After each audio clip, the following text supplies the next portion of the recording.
Ano average mo? 91.40. Oo, sige, ano na natin? 91 na lang. So, 91 times 500. Bilisan mo. 45,500.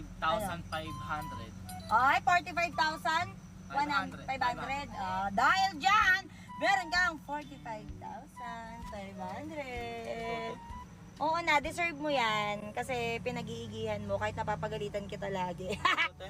Oo nga, ayaw mo ba akin ah? Sa'yo lahat yan kasi deserve mo. Nakikita kita, gabi ka na natutulog para mag-review. Minsan ginagawa mo pa yata yung assignment o kaklase mo. Ay. Oo, deserve mo yan kasi masipag ka. Oo. Dapat umiiyak ka din! Sarap talaga sa pakiramdam pag meron tayong kapatid na pinag-aaral tapos ganito yung regalo. Ay! Ano yan? With honors. So, ano yung medal mo na yan? Ilan yan? Apat. Apat ba? Tingnan natin. 1, 2, 3, 4 ang medal!